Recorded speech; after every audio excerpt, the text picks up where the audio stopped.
मैं कुंदन कुमार मंत्रा क्लासेस के इस यूट्यूब चैनल पर आप सभी छात्रों का स्वागत करता हूं।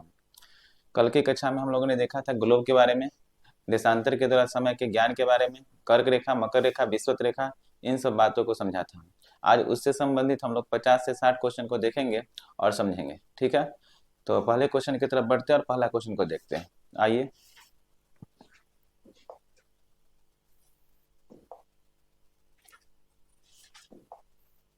चलिए पहला क्वेश्चन को हम लोग देखेंगे।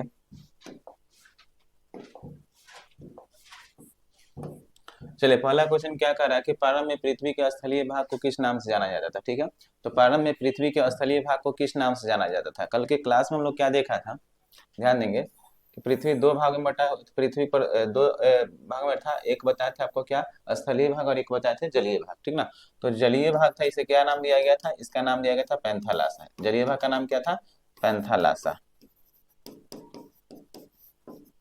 ठीक है, और ये स्थलीय भाग था, इसका नाम क्या था, पेंजिया। तो इतना ही बात ध्यान रखना है और ये क्वेश्चन बन जाएगा। ठीक ना, तो प्रारंभ में पृथ्वी दो भाग में था, एक जलीय भाग, स्थलीय भाग। जलीय भाग को कहा गया पैंथालासा और स्थलीय भाग को पेंजिया कहा गया। क्वेश्चन पूछ क्या रहा है कि प्रारंभ में पृथ्वी के स्थलीय भाग किस नाम से जाना जाता था, स्थलीय भाग किस नाम से जाना गया, पेंजिया के नाम से। क्या होगा आंसर, पेंजिया। ठीक है, पैंथालासा किस नाम से जाना गया था, जो जलीय भाग था उसे पैंथालासा कहा गया था। पूछ रहा है क्या, स्थलीय भाग, तो आंसर क्या हो जाएगा इसका, पेंजिया। ठीक है, तो एक का आंसर क्या हो जाएगा, ए। दूसरा नंबर क्वेश्चन की ओर बढ़ते हैं हम लोग।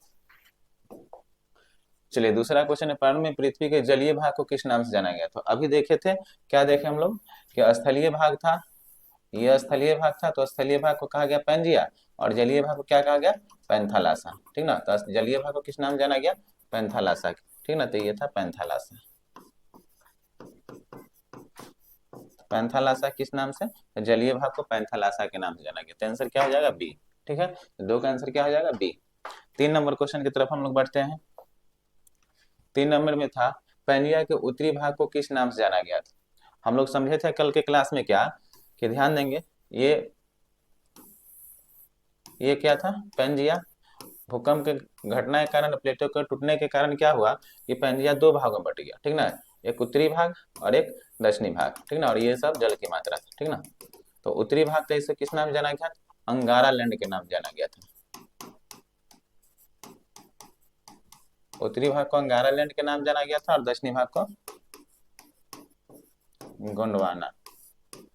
ठीक ना, गोंडवाना लैंड के नाम जाना गया था। ठीक है, तो उत्तरी भाग को किस नाम जाना गया, अंगारा लैंड के। तो पेंजिया के उत्तरी भाग को किस नाम जाना गया, अंगारा लैंड। और दक्षिणी भाग अगर पूछता है तो क्या होता है, गोंडवाना लैंड। ठीक है, और बीच में जो पानी की मात्रा आया था, इसे किस नाम से, टेथी सागर के नाम से जाना गया था। तो ये 3 नंबर क्वेश्चन था, जिसका सही आंसर क्या होगा, सही आंसर होगा अंगारा लैंड। उत्तरी भाग को किस नाम जाना गया, अंगारा लैंड के नाम से जाना गया। ठीक है, चौथे नंबर क्वेश्चन की ओर हम लोग बढ़ते हैं। चौथा क्वेश्चन, अंगारा लैंड के टूटने के कारण कितने महादेशों का निर्माण हुआ। यानी उत्तरी भाग जो था अंगोरा अंगारा लैंड, उसके टूटने के कारण कितने महादेशों का निर्माण हुआ है। तो हम लोग कल देखे थे क्या, यहाँ पर ध्यान देंगे तो ये अंगारा लैंड था, ये गोंडवाना लैंड। ठीक है, तो ऊपर वाला जो अंगारा लैंड था, उसके टूटने के कारण कितने महादेशों का निर्माण हुआ था, हम बताए थे एशिया महादेश का निर्माण हुआ, यूरोप का हुआ, और दक्षिणी अमेरिका, उत्तरी अमेरिका का निर्माण हुआ। तो अंगारा लैंड के टूटने के कारण 3 महादेश का निर्माण हुआ। कितना महादेश का, 3 महादेश का निर्माण हुआ। ठीक है, तो आंसर क्या हो जाएगा, बी, 3 महादेश। अगर गोंडवाना लैंड पूछता है तो 4 महादेश, ऑस्ट्रेलिया, अफ्रीका, दक्षिणी अमेरिका और अंटार्कटिका। ठीक ना, अंटार्कटिका। तो अंगारा लैंड के टूटने के कारण 3 महादेश, और गोंडवाना लैंड के टूटने के कारण 4 महादेश, टोटल 7 महादेश का निर्माण हुआ है। ठीक है, तो ये अंगारा लैंड पूछा जा रहा था आपसे, तो इसका सही आंसर क्या हो जाएगा, 3 महादेश का निर्माण हुआ अंगारा लैंड के टूटने के कारण। ये 4 नंबर क्वेश्चन था। 5वें नंबर क्वेश्चन की तरफ हम लोग बढ़ते हैं। चलिए, 5 नंबर क्वेश्चन को देखेंगे। भारत के प्रायद्वीपीय भाग किसका, भारत के प्रायद्वीपीय भाग किसका भाग है। ठीक ना, जैसे ये ध्यान देंगे, भारत के प्रायद्वीपीय भाग, प्रायद्वीपीय भाग किसे कहा जाता है, तो समझेंगे, वो ऐसा स्थलाकृति जो 3 तरफ से जलीय क्षेत्र से घिरा हो, उसे प्रायद्वीप कहा जाता है। जैसे ध्यान देंगे, भारत का ये वाला भाग है, नीचे का भाग। ठीक ना, ये नीचे का भाग, तो इधर 3 तरफ से, यानी भारत का दक्षिणी भाग को प्रायद्वीपीय भाग कहा जाता है। क्यों, क्योंकि यह 3 तरफ से जल से घिरा हुआ है। पूरब में बंगाल की खाड़ी, बंगाल की खाड़ी, पश्चिम में देखेंगे क्या है, अरब सागर, और और दक्षिण में क्या है, हिंद महासागर, ठीक ना। ठीक है, तो ऐसा स्थलीय भाग जो तीन तरफ से जल से घिरा हो उसे प्रायद्वीप कहा जाता है। ठीक है, तो भारत का दक्षिणी भाग तीन तरफ से जल से घिरा हुआ है, अतः इसे प्रायद्वीप कहा जाता है। पूछा जा रहा है कि भारत का प्रायद्वीप भाग किसका भाग था, ठीक ना। तो ध्यान देंगे, यहाँ जो देखे थे हम लोग अंगारा लैंड, तो अंगारा लैंड से टूटकर भारत विषुवत रेखा के उत्तर की ओर प्रवाहित हुआ है, ठीक ना। तो ये अंगारा लैंड का, सॉरी सॉरी गोंडवाना लैंड, ठीक ना। ये दक्षिण वाला भाग क्या था, गोंडवाना लैंड, और गोंडवाना लैंड के टूटने के कारण ही भारत क्या किधर की तरफ प्रवाहित हुआ, टूटकर उत्तर पूरब की तरफ। तो ये भारत का दक्षिणी भाग जो है, उत्तर पूरब वाला दक्षिणी भाग जो है, ये गोंडवाना लैंड का टुकड़ा है, जो अफ्रीका से टूटा हुआ भाग है। तो भारत का दक्षिण का भाग गोंडवाना लैंड का टुकड़ा है, जो प्रायद्वीपीय भारत के नाम से जाना जाता है। ठीक है, तो ये किसका टुकड़ा है, गोंडवाना लैंड का टुकड़ा है। आंसर क्या हो जाएगा 5 का बी। ठीक है, 6 नंबर क्वेश्चन की ओर हम लोग बढ़ते हैं। अंटार्कटिका महादेश किसका भाग है, अंटार्कटिका पूछ रहा है, ठीक ना। तो अंटार्कटिका महादेश यहाँ पर बना था, ठीक ना। ये विषुवत रेखा, ऊपर में 3 महादेश का निर्माण अंगारा लैंड के कारण, और नीचे 4 महादेश का निर्माण गोंडवाना लैंड का। तो अंटार्कटिका का निर्माण यहाँ पर था, और अंटार्कटिका किसका भाग होगा, गोंडवाना लैंड का। ठीक है, तो इसका आंसर क्या हो जाएगा, गोंडवाना लैंड। अंटार्कटिका महादेश किसका भाग है, गोंडवाना लैंड। ठीक है, तो ये 6 नंबर क्वेश्चन था। 7 नंबर क्वेश्चन की ओर हम बढ़ते हैं। पैंथालासा कितने महासागरों में बटा था। तो हम लोग क्या देखे थे कि ये पैंथालासा जो था जलीय भाग, ये कितना महासागरों में बटा था, कितना महासागरों में हम लोग देखे थे, 5 महासागर में बटा था। कौन कौन महासागर में बटा था, ध्यान देंगे।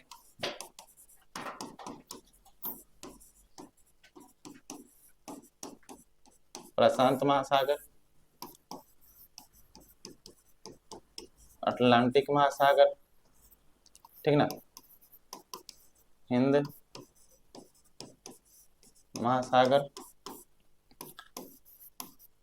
अंटार्कटिका, अंटार्कटिका महासागर, और एक आर्कटिक, इसको दक्षिणी सागर भी कह सकते हैं, और इसको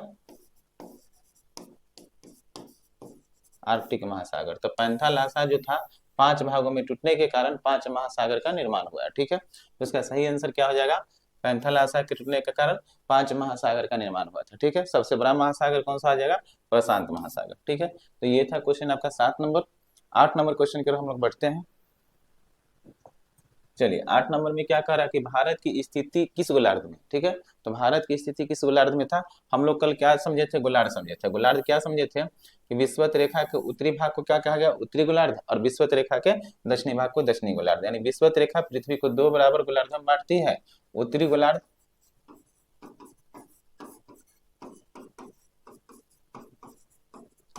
और दक्षिणी गोलार्ध।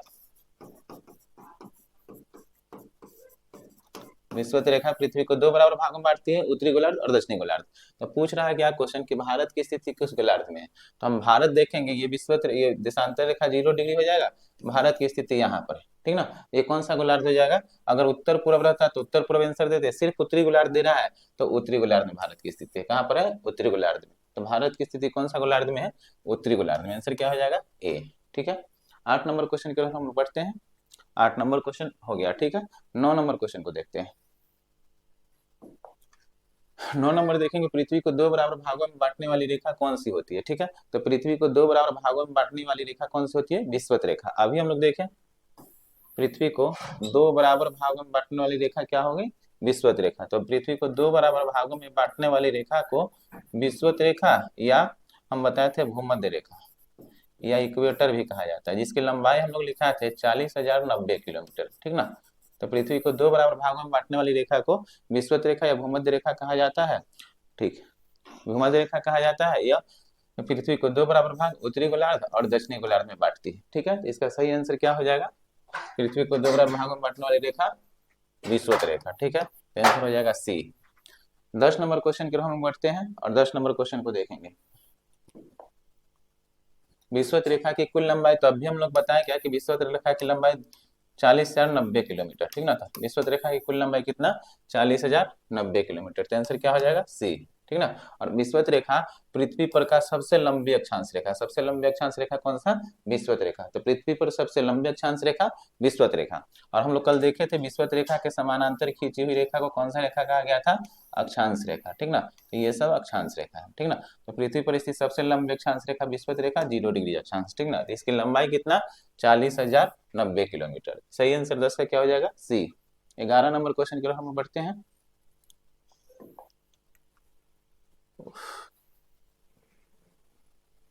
बोर्ड सही एडजस्ट नहीं हुआ था, चलिए इसको देख लेते हैं। दक्षिणी गोलार्ध में स्थित महादेश कौन सा है, ठीक ना। पूछ रहा है यूरोप, उत्तरी अमेरिका, ऑस्ट्रेलिया, इनमें से कोई नहीं। दक्षिणी गोलार्ध में पूछ रहा है, ठीक ना। तो ध्यान देंगे, ये हो गया आपका विषुवत रेखा। उत्तरी गोलार्ध में एशिया, उत्तरी गोलार्ध में भी, और दक्षिणी गोलार्ध में। यूरोप सिर्फ दक्षिणी गोलार्ध में, यहाँ पर उत्तरी अमेरिका सिर्फ उत्तरी गोलार्ध में, और दक्षिणी गोलार्ध में दोनों कौन कौन, दक्षिणी अमेरिका, अफ्रीका, ऑस्ट्रेलिया दक्षिणी गोलार्ध में, अंटार्कटिका, ठीक ना। तो देखेंगे क्वेश्चन क्या पूछ रहा है आपसे कि दक्षिणी गोलार्ध में स्थित महादेश कौन सा है। यूरोप जो है उत्तरी गोलार्ध में, ठीक ना। उत्तरी गोलार्ध, उत्तरी अमेरिका भी उत्तरी गोलार्ध में, ठीक ना। और ऑस्ट्रेलिया जो है दक्षिणी गोलार्ध में। ऑस्ट्रेलिया कहाँ पर है, दक्षिणी गोलार्ध में। तो ऑस्ट्रेलिया यहाँ पर हम बताएं ऑस्ट्रेलिया के बारे में।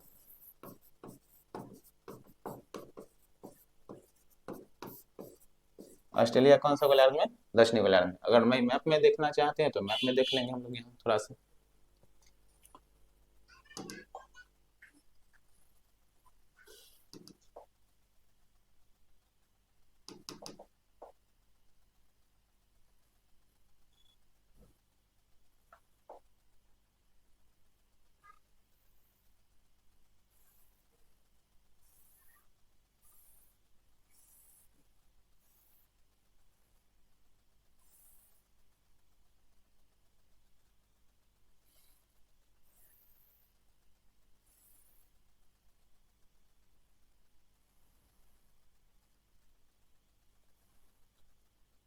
ठीक है, समझिए, ये हो गया आपका विषुवत रेखा।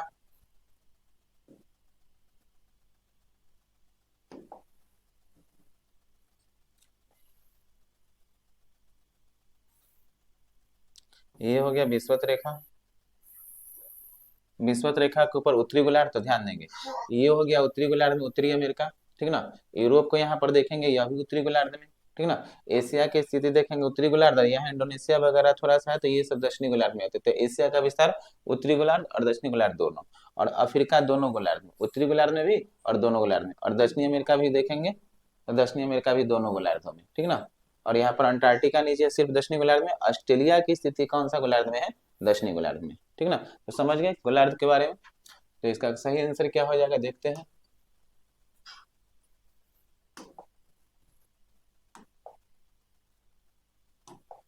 ठीक है, तो दक्षिणी गोलार्ध में स्थित महादेश कौन सा है, ऑस्ट्रेलिया, ठीक है, सी हो जाएगा आंसर 11 का। 12 नंबर क्वेश्चन की तरफ हम लोग बढ़ते हैं। इनमें से किसकी अवस्थिति दोनों गोलार्धों में है, ठीक ना। तो दोनों गोलार्धों वाला हम देखे थे क्या, अभी थोड़ा देर पहले देखे उस मैप में कि ये विषुवत रेखा था। यहाँ पर दक्षिणी अमेरिका का स्थिति, अफ्रीका का स्थिति और एशिया का स्थिति, ये तीन महादेश ऐसा जिसकी स्थिति दोनों गोलार्धों में। तो ध्यान देंगे, दक्षिणी अमेरिका का दोनों गोलार्धों में, अफ्रीका का दोनों गोलार्धों में और एशिया का दोनों गोलार्धों में, इनमें से सभी आंसर हो जाएगा। यानी तीनों महादेश की स्थिति दोनों गोलार्ध में, उत्तरी गोलार्ध में भी है और दक्षिणी गोलार्ध में भी है, ठीक है। आगे की तरफ बढ़ते हैं हम लोग। 12 नंबर के बाद 13 नंबर में क्वेश्चन में, सबसे लंबी अक्षांश रेखा कौन सी होती है। तो अब भी हम लोग समझे क्या कि सबसे लंबी अक्षांश, तो पृथ्वी पर स्थित जो है विषुवत रेखा 0 डिग्री अक्षांश रेखा पृथ्वी पर स्थित सबसे लंबी अक्षांश रेखा है, ठीक है। जिसकी लंबाई हम अभी देखे थे 40,090 किलोमीटर, ठीक ना। तो सबसे लंबी अक्षांश रेखा 0 डिग्री अक्षांश रेखा, और सबसे छोटा अक्षांश रेखा 90 डिग्री अक्षांश रेखा, ठीक ना। तो इसमें क्वेश्चन पूछा जा रहा है कि सबसे लंबी अक्षांश रेखा कौन सा है, तो विषुवत रेखा सबसे लंबी अक्षांश रेखा है, ठीक है। ये 13 नंबर क्वेश्चन था। 14 नंबर क्वेश्चन की तरफ हम लोग बढ़ते हैं।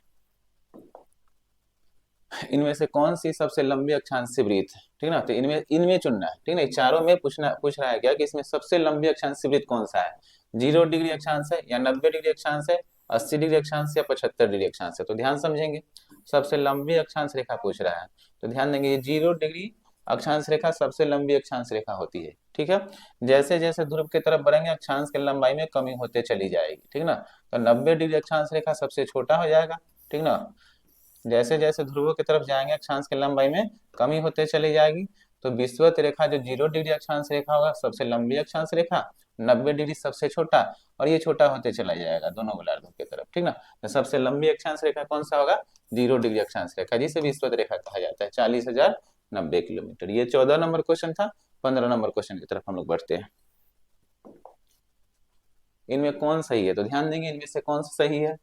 195 डिग्री ईस्ट कह रहा है। ध्यान देंगे ईस्ट कहने का मतलब ईस्ट करने का मतलब क्या पूछा जा रहा है आपसे कि देखिए, देशांतर रेखा पृथ्वी को दो देशांतरीय गोलार्ध में बांटती है, इधर पूर्वी देशांतर और इधर पश्चिमी देशांतर, ठीक ना। पूर्वी देशांतर और पश्चिमी देशांतर ध्यान देंगे। तो ईस्ट, ठीक ना, ईस्ट और वेस्ट हो सकता है, ठीक ना। तो ईस्ट में भी हम लोग 180 डिग्री जा सकते हैं, 1 2 कर करके। कुल देशांतर की संख्या कल समझे थे 180, पूर्व में भी और पश्चिम में भी समझे थे कितना? 180, ठीक है। तो 180 ईस्ट हो सकता है, 180 वेस्ट हो सकता है, ठीक है। और यहाँ 195 है, तो ये सही है? नहीं, ये गलत है, क्योंकि 180 से कम हो सकता है, ज्यादा नहीं हो सकता है, पूर्वी देशांतर भी और पश्चिमी देशांतर भी, ठीक है। तो ये गलत है। 175 डिग्री वेस्ट, तो ये 175 डिग्री हो सकता है, ठीक है ना। 175 डिग्री वेस्ट हो सकता है, 180 तक जा सकते हैं, तो ये सही है, ठीक है। ये पूछ रहा है आपका 70 डिग्री नॉर्थ, तो 70 डिग्री नॉर्थ कहने का मतलब ये अक्षांश के बारे में बोल रहा है। ये सब रेखा कौन सा हो गया? अक्षांश रेखा, ठीक ना। तो ये सब अक्षांश रेखा पूछ रहा है आपसे। तो 0 डिग्री होगा, तो 90 डिग्री उत्तर में जा सकते हैं नॉर्थ में, और 90 डिग्री साउथ में जा सकते हैं। तो अक्षांश जब भी देगा नॉर्थ और साउथ, और देशांतर जब भी देगा ईस्ट और वेस्ट। अगर देशांतर दे रहा है ईस्ट और वेस्ट तो 180 से कम होगा, अगर अक्षांश दे रहा है तो 90 से कम होगा। तो 90 से कम साउथ और नॉर्थ में होगा, तो ये 70 है, ये भी सही है। तब सही कितना कौन हो गया? बी भी सही है और सी भी सही है। तो आंसर क्या हो जाएगा? बी और सी, डी नंबर। 15 नंबर क्वेश्चन समझ गया। 16 नंबर क्वेश्चन की तरफ हम लोग बढ़ते हैं। पृथ्वी पर कुल अक्षांशों की संख्या कितनी है? तो कल हम लोग समझे थे क्या, ये था विषुवत रेखा। विषुवत रेखा 0 डिग्री और इधर में 90 अक्षांश और इधर में 90 अक्षांश, ठीक है। तो कुल अक्षांशों की संख्या हम विषुवत 90 प्लस 90 और एक ये विषुवत रेखा, ठीक ना, बराबर कितना समझे थे? 181। लेकिन हम क्या बताए थे कि उत्तरी ध्रुव 90 डिग्री अक्षांश रेखा और दक्षिणी ध्रुव 90 डिग्री अक्षांश रेखा एक केंद्र बिंदु माना जाता है, अतः इसे 2 घटा लिया जाता है अक्षांश में से। तो 181 में से 2 घटा लेंगे, 179 अक्षांश होती है, ठीक ना। तो पृथ्वी पर कुल अक्षांशों की संख्या कितना हो जाएगा? 179। 16 नंबर क्वेश्चन था, तो ये 16 नंबर क्वेश्चन समझ चुके होंगे आप लोग। 17 नंबर क्वेश्चन की तरफ हम लोग बढ़ते हैं। उत्तरी गोलार्ध में कुल अक्षांशों की संख्या क्या है? ठीक ना। तो अक्षांश अगर उत्तरी गोलार्ध में दे तो 0 डिग्री से उत्तर में 90 अक्षांश और 0 डिग्री से दक्षिण में 90 अक्षांश। तो उत्तरी गोलार्ध में कुल अक्षांशों की संख्या 90 डिग्री अक्षांश। क्या हो जाएगा? ए। 17 नंबर क्वेश्चन था। 18 नंबर की तरफ हम लोग बढ़ते हैं। विषुवत रेखा के समानांतर खींची हुई काल्पनिक रेखा क्या कहलाती है? तो ध्यान देंगे, विषुवत रेखा के समानांतर बोल रहा है ना, तो ये विषुवत रेखा हो गया, और इसके समानांतर जो रेखा खींची जाएगी इसे कौन सा रेखा कहा जाएगा? तो विषुवत रेखा के समानांतर खींची हुई रेखा कहलाती है अक्षांश रेखा, ठीक है। तो विषुवत रेखा के समानांतर खींची हुई रेखा को क्या कहा गया? अक्षांश रेखा। तो ये सभी क्या है? अक्षांश रेखा है,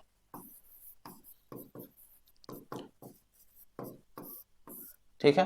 तो विषुवत रेखा के समानांतर खींची हुई रेखा को अक्षांश रेखा कहा जाता है। तो इसका आंसर सही हो जाएगा क्या? अक्षांश रेखा, बी नंबर आंसर। तो 18 नंबर क्वेश्चन था। 19 नंबर क्वेश्चन की तरफ हम लोग बढ़ते हैं। दो अक्षांशों के बीच के स्थान को क्या कहा जाता है? तो कल हम लोग समझे थे ये विषुवत रेखा और ये सब अक्षांश रेखा था, ठीक ना। ये सब कौन सा रेखा था? अक्षांश रेखा।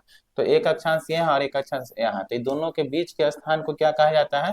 दो अक्षांश के बीच के स्थान को कटिबंध कहा गया। क्या कहा गया? कटिबंध कहा गया, ठीक ना। तो दो अक्षांश के बीच के स्थान को कटिबंध कहा गया। और दो अक्षांश के बीच की दूरी पूछेगा तो 111 किलोमीटर। कितना किलोमीटर? 111 किलोमीटर। तो दो अक्षांश के बीच की दूरी 111 किलोमीटर और दो अक्षांश के बीच के स्थान को कटिबंध कहा गया। पूछा क्या जा रहा है? दो अक्षांश के बीच के स्थान को क्या कहा जाता है, ठीक है। तो दो अक्षांश के बीच के स्थान को क्या कहा गया? कटिबंध कहा गया, ठीक है। इसका सही आंसर क्या हो जाएगा? बी। गोरे कहा जाता है दो देशांतर के बीच के स्थान को, ठीक ना।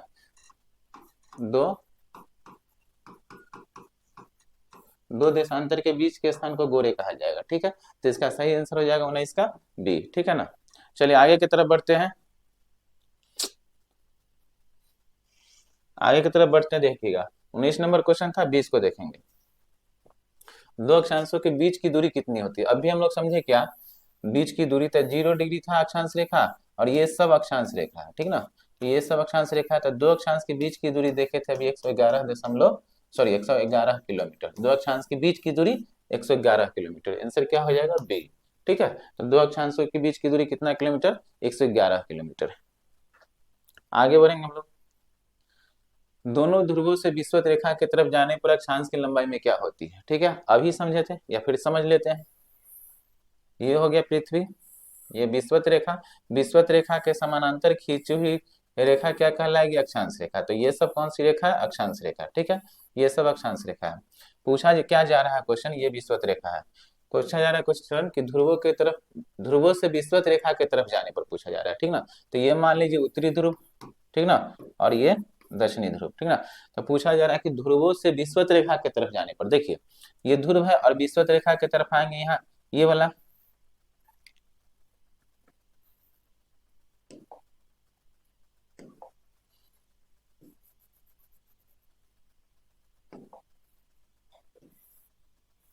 ठीक है। तो ये विषुवत रेखा ध्यान देंगे, और विषुवत रेखा की तरफ आएंगे तो विषुवत रेखा के आने के पर क्या होगा? ध्रुवों से विषुवत रेखा की तरफ आने पर अक्षांश की लंबाई में क्या होगा? वृद्धि। ध्रुव से विषुवत रेखा की तरफ है तो ध्रुव से उत्तरी ध्रुव से आएंगे तो जैसे यहाँ पर छोटा अक्षांश होगा, ये बड़ा हो गया, ये बड़ा हो गया, ये बड़ा हो गया, ये बड़ा हो गया, तो ध्रुव की तरफ जाने पर अक्षांश की लंबाई में क्या हो रही है? वृद्धि हो रही है। दोनों ध्रुव से उधर जाएंगे तो अक्षांशों की लंबाई में क्या होती चली जाएगी? वृद्धि। तो दोनों ध्रुवों से विषुवत रेखा की तरफ जाने पर अक्षांश की लंबाई में वृद्धि होती है। तो क्या हो जाएगा आंसर? वृद्धि होती है। ठीक है, लेकिन अगर पूछा जाता कि विषुवत रेखा से, यहाँ विषुवत रेखा, तो विषुवत रेखा से ध्रुव की तरफ उत्तरी ध्रुव जाएंगे या दक्षिणी ध्रुव की तरफ जाएंगे तो अक्षांश की लंबाई में क्या होगी? कमी होते चली जाएगी, यानी छोटा होते चलेगा। जैसे जैसे ध्रुव की तरफ जाएंगे अक्षांश की लंबाई में कमी होते चली जाएगी, छोटी होती चली जाएगी। ठीक है, तो ये क्वेश्चन नंबर 21 था जिसमें पूछा गया ध्रुव से विषुवत रेखा की तरफ तो बढ़ जाएगी, यानी वृद्धि हो जाएगी। ठीक है, 21 का आंसर क्या हो जाएगा? ए। 22 नंबर क्वेश्चन की तरफ हम लोग बढ़ते हैं। 22 नंबर क्वेश्चन में है कि विषुवत रेखा से दोनों ध्रुवों की तरफ, अभी जो क्वेश्चन देखे थे, जो समझाने का प्रयास किया था, वही क्वेश्चन है। ये हो गया, देखिए। और क्वेश्चन पूछ रहा है कि विषुवत रेखा से दोनों ध्रुव, तो ये विषुवत रेखा है और दोनों ध्रुव की तरफ पूछ रहा है, दोनों ध्रुव की तरफ पूछ रहा है। ये 90 डिग्री, ये 90 डिग्री, ठीक ना। और ये विषुवत रेखा, और क्या पूछ रहा है? विषुवत रेखा से दोनों ध्रुव, तो ये विषुवत रेखा है और दोनों ध्रुव की तरफ, तो उत्तरी ध्रुव की तरफ जाएंगे तो या फिर दक्षिणी ध्रुव की तरफ आएंगे तो अक्षांश की लंबाई में क्या हो जाएगी? कमी हो जाएगी, ठीक ना। तो दोनों ध्रुव, विषुवत रेखा से दोनों ध्रुवों की तरफ जाने पर अक्षांश की लंबाई में क्या होती है? कमी होती है, यानी छोटा होती चली जाती है। आंसर क्या हो जाएगा? ए। तो 22 का आंसर क्या हो गया? ए। 23 नंबर क्वेश्चन की तरफ हम लोग बढ़ते हैं। इनमें से कौन सा सही है? तो ध्यान देंगे, कल हम लोग समझे थे यहाँ पर, ठीक ना। 0 डिग्री कौन सा रेखा कहा गया? विषुवत रेखा। 0 डिग्री को विषुवत रेखा। यहाँ पर ध्यान देंगे, 23.5 डिग्री उत्तर वाला को क्या कहा गया? उत्तरी को कर्क रेखा, ठीक ना। 66.5 डिग्री को क्या समझे थे? ये भी उत्तर में है, तो 66.5 डिग्री उत्तरी को समझे थे आर्कटिक रेखा। 90 डिग्री उत्तर में उत्तरी ध्रुव, ठीक है। नीचे देखेंगे तो 23.5 डिग्री दक्षिण में देखेंगे, 23.5 डिग्री दक्षिणी अक्षांश रेखा को क्या कहा गया था? मकर रेखा। 66.5 डिग्री दक्षिणी अक्षांश रेखा को क्या कहा गया? अंटार्कटिका रेखा, अंटार्कटिका रेखा, ठीक है। और 90 डिग्री दक्षिणी ध्रुव, ठीक ना। तो क्वेश्चन पूछ रहा है कि इनमें से कौन सा सही है? तो कर्क रेखा 23.5 डिग्री उत्तरी अक्षांश, ये सही है। मकर रेखा 23.5 डिग्री दक्षिणी अक्षांश, ये भी सही है। सही नहीं है सो पूछ रहा है, ठीक ना। आर्कटिक रेखा, आर्कटिक रेखा 66.5 डिग्री दक्षिणी अक्षांश रेखा तो नहीं, 66.5 डिग्री उत्तरी अक्षांश रेखा को आर्कटिक रेखा कहा जाता है, ठीक ना। तो ये गलत हो जाएगा, ठीक ना। अंटार्कटिका रेखा 66.5 डिग्री दक्षिणी अक्षांश, तो ये सही है। तो आंसर क्या हो जाएगा इसका? सी, क्योंकि आर्कटिक रेखा 66.5 डिग्री उत्तरी अक्षांश को कहा जाएगा, ठीक है। तो इसका सही आंसर क्या हो जाएगा? सी। क्लियर है? तो ये क्वेश्चन नंबर 23 था। 24 की तरफ हम लोग बढ़ते हैं। शीतोष्ण कटिबंधीय क्षेत्र कहलाता है। तो कल हम लोग कटिबंध भी देखे थे, पिछले क्लास में लोग कटिबंध भी देखे थे। ये 0 डिग्री है और यहाँ पर ध्यान देंगे 23 डिग्री होगा और यहाँ पर भी 23 डिग्री होगा, ठीक ना। तो ध्यान देंगे कि 23 डिग्री उत्तरी से लेकर दक्षिणी के बीच के अक्षांश को कौन सा बीच के स्थान को कौन सा कटिबंध कहा गया था? उष्ण कटिबंध। कौन सा कटिबंध कहा गया? उष्ण कटिबंध कहा गया, ठीक ना। और आगे ध्यान देंगे 66 डिग्री देखेंगे, और 66 डिग्री से 23.5 से 66 उत्तर में देखेंगे तो 23.5 से 66 डिग्री उत्तरी अक्षांश को कौन सा कटिबंध कहा जाएगा? समशीतोष्ण कटिबंध या शीतोष्ण कटिबंध, ठीक ना। तो शीतोष्ण कटिबंध इसको कहा जाएगा। इधर भी 66.5 दक्षिण 23.5 से 66.5 दक्षिण के बीच के स्थान को शीतोष्ण कटिबंध कहा गया था, ठीक ना। और 66.5 से 90 दक्षिण में, और 66.5 से 90 दक्षिण में शीत कटिबंध। तो ये हम लोग कटिबंध को भी समझे थे, अभी भी देख लिए कटिबंध को, ठीक है। तो क्वेश्चन पूछ रहा है क्या कि समशीतोष्ण, इसी को शीतोष्ण या समशीतोष्ण कहा जाता है, कटिबंध क्षेत्र कहलाता है। 66.5 डिग्री दक्षिणी अक्षांश से 90 डिग्री दक्षिणी अक्षांश, 66.5 डिग्री से 66.5 डिग्री दक्षिणी अक्षांश से, तो ये नहीं होगा। 66.5 से दक्षिणी अक्षांश से लेकर 90 डिग्री दक्षिणी अक्षांश, ये शीत कटिबंध कहलाएगा, ठीक है। 66.5 डिग्री उत्तरी अक्षांश से लेकर 90 डिग्री उत्तरी अक्षांश, यह भी नहीं होगा क्योंकि यह भी शीतोष्ण हाँ ठीक है, उत्तरी से उत्तरी दे रहा है ना 66.5 से 90, तो यह भी नहीं होगा क्योंकि ये शीत कटिबंध होगा। ए बी दोनों, ठीक ना, तो ए बी दोनों नहीं होगा। 66.5 डिग्री दक्षिणी अक्षांश से लेकर 90 डिग्री, क्वेश्चन क्या था? समशीतोष्ण। समशीतोष्ण कटिबंधीय क्षेत्र किसे कहा जाएगा? तो या तो 66.5 से 90 से उत्तर, तो 66.5 दक्षिण से 90 नहीं होगा। 66.5 उत्तरी से 66.5 उत्तरी से 90, तो ये भी तो नहीं होगा क्योंकि 66.5 से 90 दोनों शीत कटिबंध हो जाएगा, ठीक ना। और 66.5 दक्षिण से 90 नहीं होगा। ध्यान रखेंगे कि समशीतोष्ण कटिबंध पूछ रहा है ना, तो समशीतोष्ण कटिबंध की स्थिति याद रखेंगे। 23.5 डिग्री उत्तरी अक्षांश से लेकर 66.5 डिग्री उत्तरी अक्षांश के बीच को शीतोष्ण कटिबंध या समशीतोष्ण कटिबंध, या फिर 23.5 डिग्री दक्षिणी अक्षांश से लेकर 66.5 डिग्री दक्षिणी अक्षांश को समशीतोष्ण कटिबंध कहा जाता है। तो इसका आंसर क्वेश्चन में नहीं है, इसको देख लेंगे हम लोग अगले क्वेश्चन में, ठीक ना। तो ये 24 नंबर था। 25 नंबर क्वेश्चन की तरफ हम लोग बढ़ते हैं। 25 नंबर में दोनों गोलार्धों को मिलाने वाली काल्पनिक रेखा क्या कहलाती है, ठीक ना। तो दोनों गोलार्धों को मिलाने वाली काल्पनिक रेखा क्या कहलाती है, इसको समझेंगे, ठीक ना। तो ध्यान देंगे, दोनों गोलार्धों को मिलाने वाली काल्पनिक रेखा जो होगा क्या कहलाती है? देशांतर रेखा। तो ये जो दोनों गोलार्धों को मिलाने वाली काल्पनिक रेखा क्या कहलाएगी? ये सब रेखा क्या कहलाती है? देशांतर रेखा, ठीक ना। देशांतर रेखा कहलाती है। दोनों गोलार्धों में मिलाने वाली रेखा को कौन सा रेखा कहा जाएगा? देशांतर रेखा कहा जाएगा, ठीक है। तो इसका आंसर क्या हो जाएगा? बी, ठीक ना। तो दोनों गोलार्धों को मिलाने वाली रेखा देशांतर रेखा कहलाती है। दो देशांतर के बीच की दूरी क्या कहा जाता है? तो दो देशांतर के बीच की दूरी को क्या कहा जाता है? तो हम लोग देखे थे कि दो देशांतर के बीच की दूरी को गोरे कहा गया था, ठीक ना। दो देशांतर के बीच की दूरी है ये, इसे क्या कहा गया था? गोरे, ठीक ना। और दो देशांतर के बीच की दूरी कितना किलोमीटर होगी? तो 111.32 किलोमीटर होती है, ठीक ना। तो इसका आंसर क्या हो जाएगा? गोरे। 26 नंबर था। 27 नंबर क्वेश्चन की तरफ बढ़ते हैं हम लोग। ध्रुवों के पर दो देशांतर के बीच की दूरी वही 111 दो देशांतर के बीच की दूरी 111.32 किलोमीटर होती है, ठीक ना, याद रखेंगे। ऑप्शन नहीं है तो इसका आंसर लिख लेंगे 111.32 किलोमीटर। दो देशांतर के बीच की दूरी 111.32 किलोमीटर होती है, ठीक है। ध्रुव पर दो देशांतर, अच्छा ध्रुव पर पूछ रहा है, सॉरी, ये विषुवत रेखा के पास होती है।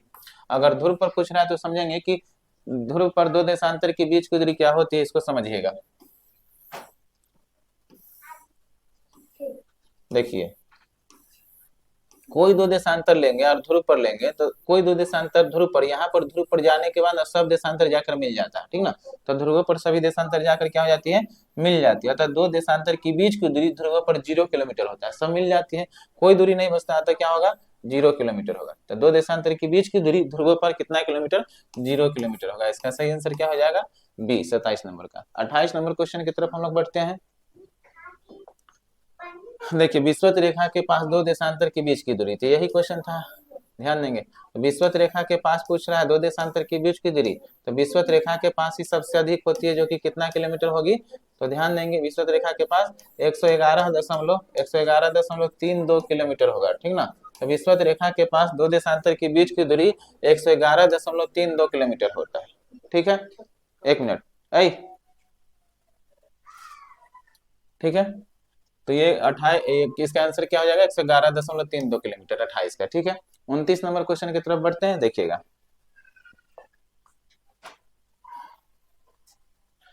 जीरो डी देशांतर को क्या कहा जाता है? तो जीरो डी देशांतर को क्या कहा जाता है हम बताते हैं। जीएमटी भी कहा जाता है, विश्व का मानक समय कहा जाता है, प्रधान रेखा तो एक से अधिक, ठीक ना, इसे सब कहा जाएगा। ये जीरो डिग्री जो देशांतर रेखा था यहाँ पर, इसे प्रधान रेखा, प्रधान यम उत्तर रेखा, जीएमटी यानी ग्रीनविच मीन टाइम, ग्रीनविच या विश्व का अंतरराष्ट्रीय समय रेखा भी कहा गया था, तो इसे सब कहा जाता है।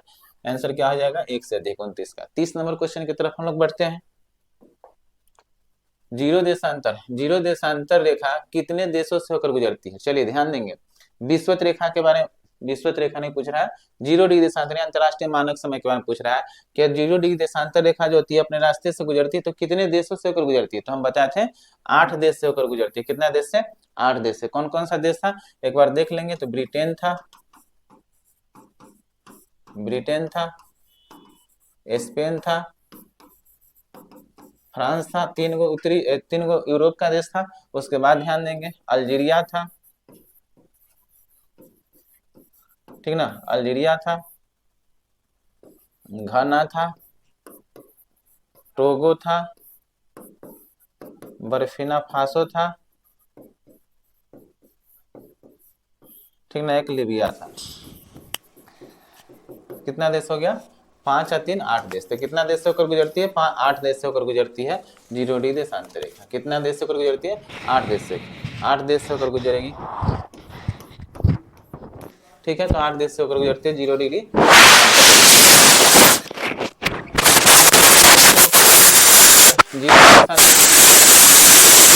घाना से गुजरती है, अभी जिस तरह से बताया, टोगो से गुजरती है, केन्या से, ठीक ना, तो केन्या से नहीं गुजरती है जीरो डिग्री। तो इसका आंसर क्या हो जाएगा?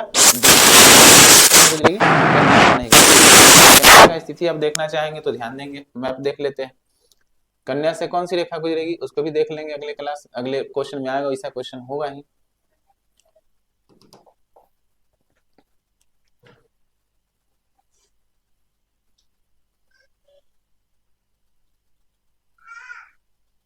ध्यान देंगे तो कन्या की आप स्थिति देखेंगे तो यहाँ पर ध्यान देंगे, कन्या की स्थिति यहाँ पर आ जाएगा आपका। कन्या से जीरो डिग्री होकर गुजरेगा, और जीरो डिग्री देशांतर रेखा नहीं, जीरो डिग्री अक्षांश रेखा गुजरती है कन्या से, ठीक ना, यहाँ है कन्या, तो कन्या से होकर नहीं गुजरेगी। बात को समझ गए? कौन कौन सा देश से होकर गुजरेगा इसको समझ लेंगे हम लोग। ध्यान देंगे एक बार इसी पे देख लीजिए।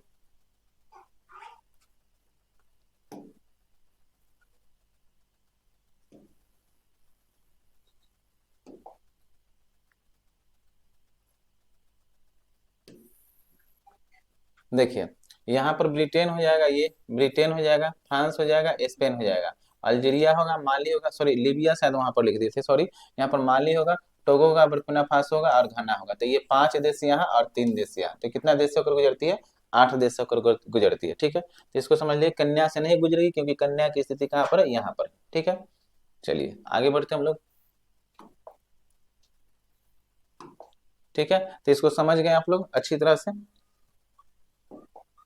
गुजरेगी कौन कौन सा देश से एक बार फिर से रिपीट कर लेंगे आप लोग।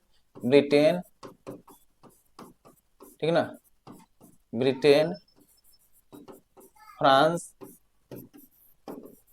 स्पेन, अल्जीरिया, ठीक है, अल्जीरिया, माली, सॉरी लीबिया लिख दिए थे पिछले वाला में, तो उसको थोड़ा ठीक कर लिएगा। माली, घना, घना,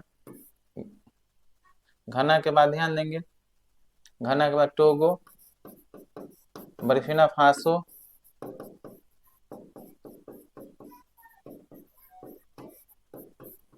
ठीक है। तो ये 8 देश से होकर गुजरेगी, ठीक है। तो कितना? केन्या से होकर नहीं गुजरती है जीरो डिग्री देशांतर रेखा। तो ये क्वेश्चन नंबर कितना था? 31। 32 नंबर क्वेश्चन हम लोग देखते हैं। जीरो डिग्री देशांतर रेखा और कर्क रेखा एक दूसरे को तो अल्जीरिया में काटती है, ठीक ना, जीरो डिग्री देशांतर रेखा और कर्क रेखा एक दूसरे को किस देश में काटेगी? अल्जीरिया में। देख लेंगे कहाँ पे काटती है, देखिए।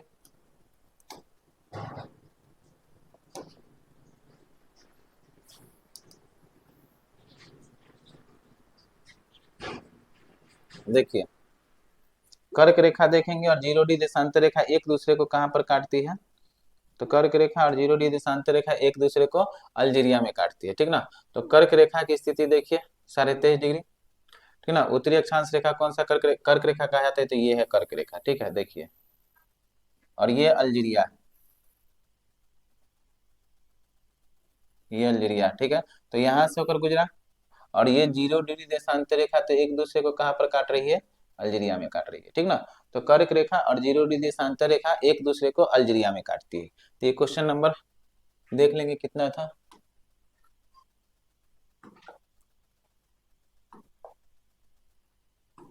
क्वेश्चन नंबर 32 था, जिसका सही आंसर क्या हो जाएगा, अल्जीरिया में काटती है।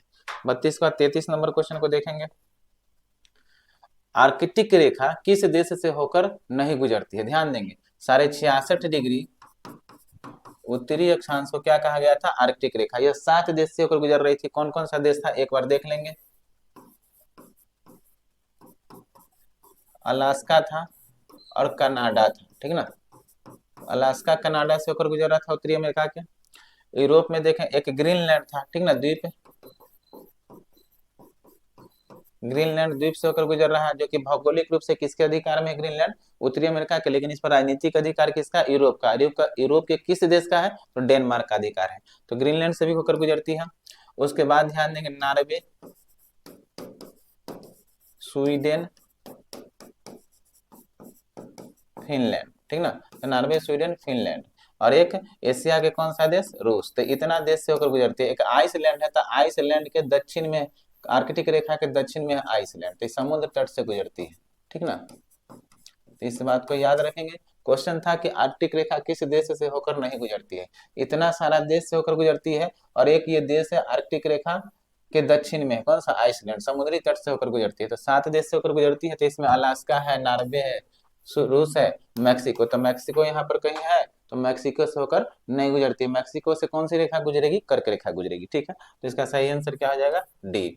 33 नंबर के बाद हम लोग बढ़ते हैं 34 नंबर क्वेश्चन पे।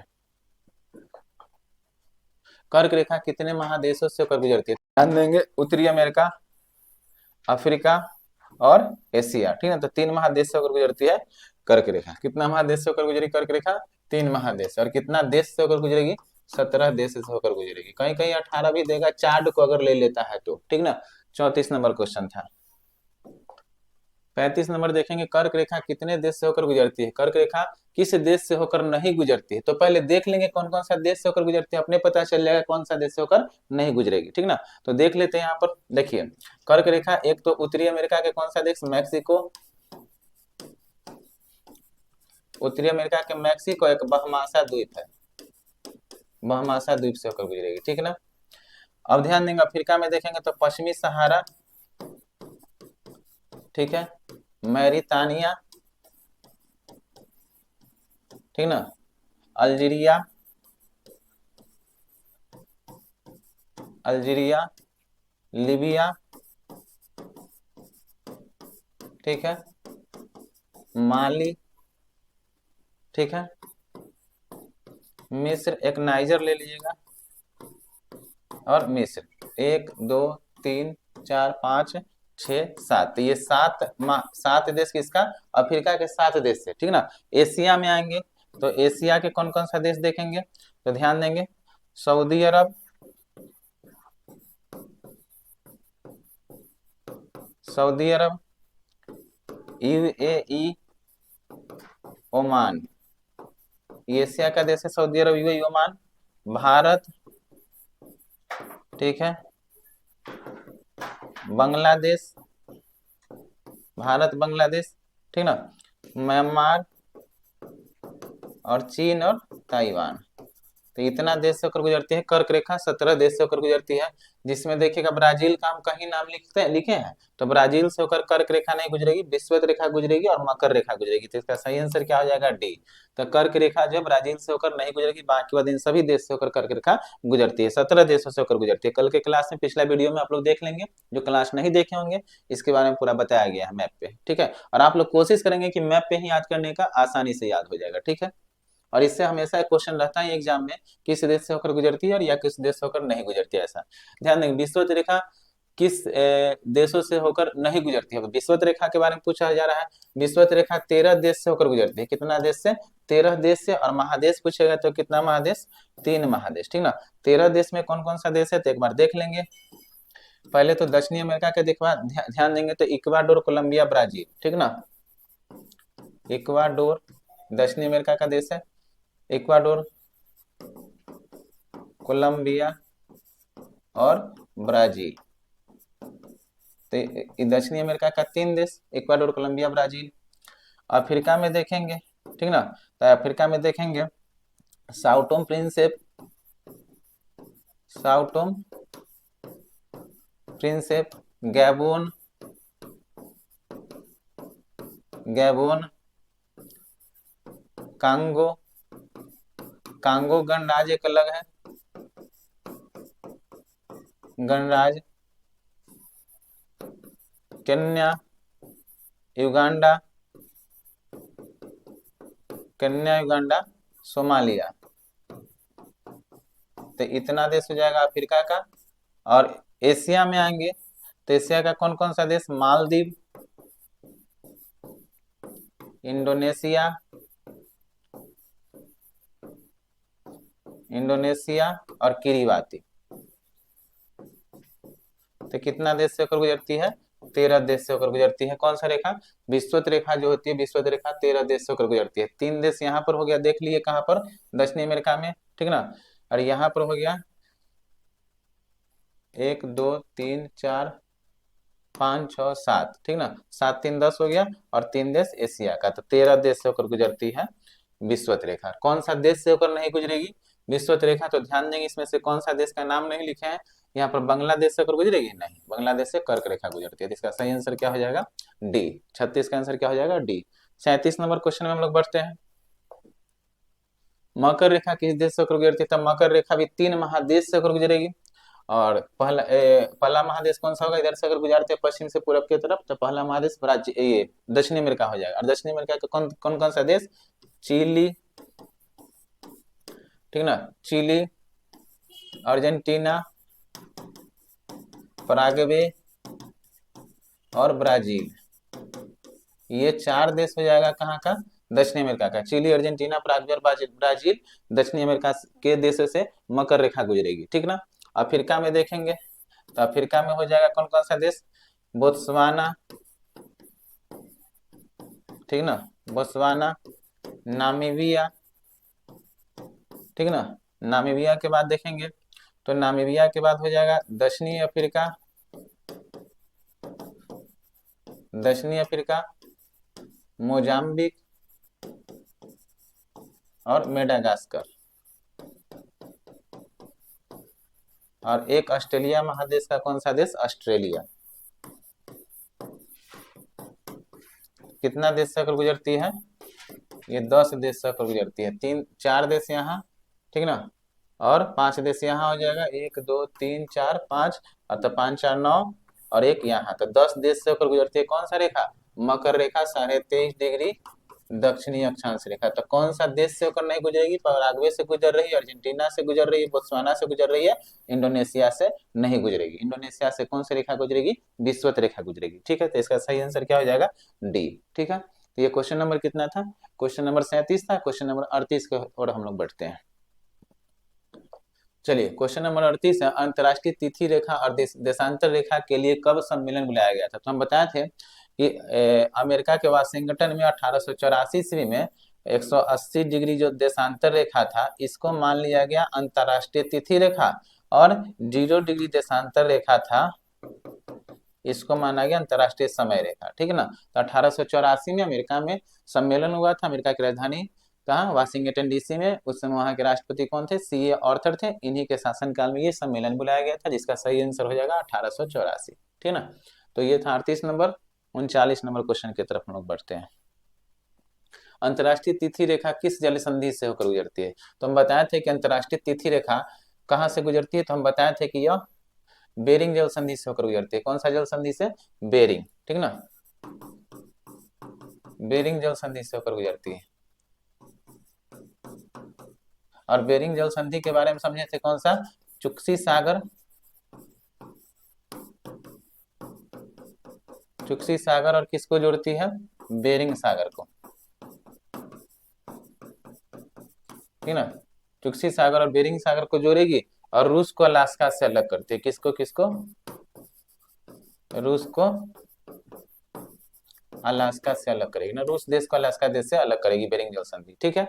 और चुक्सी सागर को बेरिंग सागर से जोड़ेगी, ठीक ना। और प्रशांत महासागर से होते हुए आएगी 180 डिग्री अंतरराष्ट्रीय तिथि रेखा या दिनांक रेखा अपने रास्ते में 5 बार विचलित होती है, यानी घूम जाती है, क्योंकि 180 डिग्री देशांतर रेखा को क्या किया गया? स्थलीय क्षेत्र से न गुजार कर जलीय क्षेत्र से गुजारा गया, ठीक है। तो इसका सही आंसर क्या हो जाएगा? बेरिंग जल संधि। जिब्राल्टर जल संधि को क्या कहा जाता है? भूमध्य सागर का प्रवेश द्वार। जिब्राल्टर जल संधि अटलांटिक महासागर और भूमध्य सागर को जोड़ती है, ठीक ना। और मोरक्को, स्पेन और मोरक्को के बीच में, सॉरी ब्रिटेन और फ्रांस के बीच में जिब्राल्टर जल संधि है ना। चलिए आगे ध्यान देंगे, पाक जल संधि के बारे में देखेंगे। तो ये पाक जल संधि जो है, तो यहाँ पर ध्यान देंगे श्रीलंका और भारत के बीच में बंगाल की खाड़ी और मन्नार की खाड़ी को जोड़ती है। डोबर जल संधि, तो डोबर जल संधि उत्तरी सागर और अटलांटिक महासागर को जोड़ती है, ठीक है। चलिए तो क्वेश्चन नंबर 39 था, क्वेश्चन नंबर 40 की तरफ हम लोग बढ़ेंगे। भारत के मानक समय जो है, तो भारत का मानक समय कितना डिग्री है? 82.5 डिग्री। कितना डिग्री? 82.5 डिग्री पूर्वी देशांतर रेखा भारत का मानक समय, ठीक ना। तो सारे भारत का मानक समय 82.5 डिग्री पूर्वी देशांतर रेखा उत्तर प्रदेश के मिर्जापुर या नैनी से गुजरती है और कितना राज्यों को काटती है? 5 राज्य से होकर। कौन कौन सा? उत्तर प्रदेश, मध्य प्रदेश, छत्तीसगढ़, ठीक है। छत्तीसगढ़ के बाद उड़ीसा,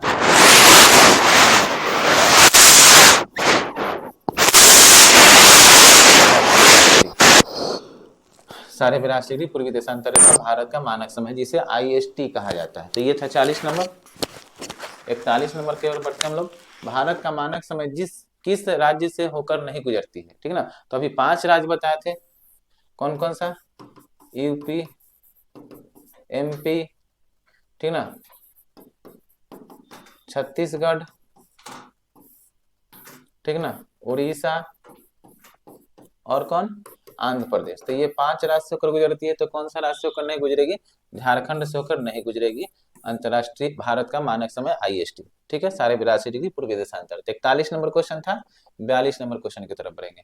भारत का मानक समय GMT से कितना घंटा आगे है, ठीक ना। तो विश्व का मानक समय हम लोग देखे थे, GMT कहा गया 0 डिग्री देशांतर को, ठीक ना। 0 डिग्री देशांतर क्या हुआ? विश्व का मानक समय है। और भारत का मानक समय जो खींचा गया कितना डिग्री पर? 82.5 डिग्री पर, ठीक ना। तो पूछ रहा है कितना घंटा आगे, तो ये हम कल निकाले थे पिछले क्लास में, क्या कि 82 डिग्री है। तो 1 डिग्री में कितना मिनट? 4 मिनट में। 1 डिग्री में कितना मिनट? 1 डिग्री जाने में कितना मिनट का समय लगता है? 4 मिनट। तो 82 डिग्री आएंगे तो कितना आ जाएगा? 2 चौक 8, 8 चौक 32, तो 328। और 1 डिग्री में 4 मिनट था, आधा डिग्री में 2 मिनट, कितना हो गया? 330 मिनट हो गया। इसको भाग दे देंगे हम लोग 60 से, मिनट को घंटा में बदलने के लिए 5 बार में लग जाएगा ये 300, यानी 5 घंटा 30 मिनट। तो कितना घंटा हो जाता है? 5 घंटा 30 मिनट आगे है। कहाँ से? GMT से। तो भारत का मानक समय GMT से 5 घंटा 30 मिनट क्या है? आगे है। तो 5 घंटा 30 मिनट हो जाएगा इसका आंसर, ठीक है। तो ये क्या था? 42 नंबर। 43 नंबर क्वेश्चन की तरफ हम लोग बढ़ते हैं। अरुणाचल प्रदेश और गुजरात के समय में कितना घंटा का अंतर है? ध्यान देंगे। तो अरुणाचल प्रदेश, ये भारत का पूर्वोत्तर राज्य होगा अरुणाचल प्रदेश, ठीक ना। और इधर वाला राज्य में कौन सा है? गुजरात। तो कितना घंटा का अंतर है पूछ रहा है, ठीक ना। तो भारत का जब हम लोग देशांतरी विस्तार देखते हैं तो 68 डिग्री 7 मिनट यहाँ, ठीक ना। 68 डिग्री 7 मिनट से लेकर देशांतरी विस्तार 97 डिग्री 25 मिनट। तो भारत का देशांतरीय विस्तार 68 डिग्री 7 मिनट से लेकर 97 डिग्री 25 मिनट, ठीक ना। तो ये 97 डिग्री 25 मिनट है और 68 डिग्री 7 मिनट, ठीक ना। घटाइए 15 में, तो 29 पॉइंट क्या हो जाता है? 18। लगभग कितना डिग्री का अंतर हो जा रहा है? 30 डिग्री का, ठीक ना। तो भारत के अरुणाचल प्रदेश और गुजरात के बीच में कितना देशांतर का अंतर हो जा रहा है? लगभग 30 देशांतर का। तो एक देशांतर में कितना मिनट समय लगता है? 4 मिनट। तो 30 देशांतर में 30 गुने कितना हो जाएगा? 4, कितना मिनट हो जाएगा? 120। मिनट को घंटा में बदलने के लिए क्या करेंगे, 60 से भाग दे देंगे, ठीक ना। तो 60 से अगर भाग देंगे तो 2 बार में लग जाएगा 120, यानी कितना घंटा आ जाएगा, 2 घंटा। तो भारत और अरुणाचल प्रदेश के बीच कितना घंटा का अंतर हो जाएगा, 2 घंटा का अंतर हो जाएगा। कितना नंबर क्वेश्चन था, 43, ये समझ चुके होंगे। 30 देशांतर के अंतर हो जा रहा है अरुणाचल प्रदेश और गुजरात के बीच में, एक देशांतर में 4 मिनट, तो 30 देशांतर में 4 से गुना करेंगे, 120 मिनट, 120 मिनट बराबर 2 घंटा, ठीक ना, 2 घंटा का अंतर होगा। 44 नंबर क्वेश्चन की तरफ बढ़ते हैं। भारत का मानक समय और कर्क रेखा एक दूसरे को कहाँ काटती है, ध्यान देंगे। कर्क रेखा भारत की कितना राष्ट्रों को गुजरती है, 8 राज्य कर गुजरती है, गुजरात, राजस्थान, मध्य प्रदेश, छत्तीसगढ़, ठीक ना। उसके बाद ध्यान देंगे छत्तीसगढ़, झारखंड, पश्चिम बंगाल, त्रिपुरा, और इधर ऐसे आ जाएगा, तो त्रिपुरा इधर क्या, इधर बांग्लादेश है, और त्रिपुरा और मेघालय। तो यहाँ पर ध्यान देंगे दोनों एक दूसरे को कहाँ पर काटती है, छत्तीसगढ़ में, ठीक ना। कर्क रेखा, कर्क रेखा और देशांतर रेखा एक दूसरे को कौन सा राज्य में काटेगी, छत्तीसगढ़ में, ठीक है। नहीं तो मैप पर देख लेते हैं।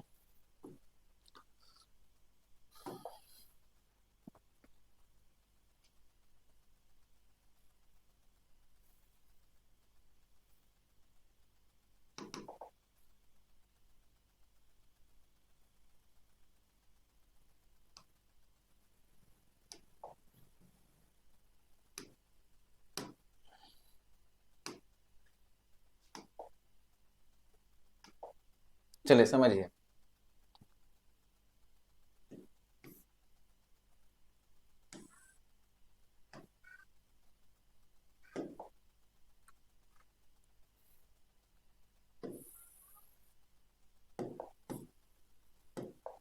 चलिए समझिए। देखिए ये कर्क रेखा साढ़े 23 डिग्री उत्तरी अक्षांश तक ये गुजरेगी कहाँ से, गुजरात से, राजस्थान से, मध्य प्रदेश से, और ये हो जाएगा छत्तीसगढ़, ठीक ना। छत्तीसगढ़ ये हो गया, ठीक ना, छत्तीसगढ़, ये झारखंड, झारखंड के बाद ये क्या हो जाएगा, पश्चिम बंगाल, यहाँ त्रिपुरा, और ये मेघालय। तो कितना राशि होकर गुजरती है, 8 राशि। और एक ये देशांतर रेखा कैसे गुजरेगी, तो यहाँ पर ध्यान देंगे, ऐसे सारे 82 देशांतर रेखा गुजरेगी। कितना राशि, 5 राशि, उत्तर प्रदेश, मध्य प्रदेश, छत्तीसगढ़, उड़ीसा, ठीक ना, ठीक ना, उड़ीसा, और यहाँ पर ये छत्तीसगढ़, यहाँ इसका बॉर्डर है, और ये उड़ीसा का बॉर्डर है, ठीक ना। तो उड़ीसा और आंध्र प्रदेश, तो यहाँ दोनों एक दूसरे कौन सा राज्य में काटती है, छत्तीसगढ़ में। तो कर्क रेखा और देशांतर रेखा जो साढ़े 82 डिग्री भारत का मानक समय है, वो एक दूसरे को छत्तीसगढ़ में काटती है, ठीक है। तो इसका आंसर क्या हो जाएगा,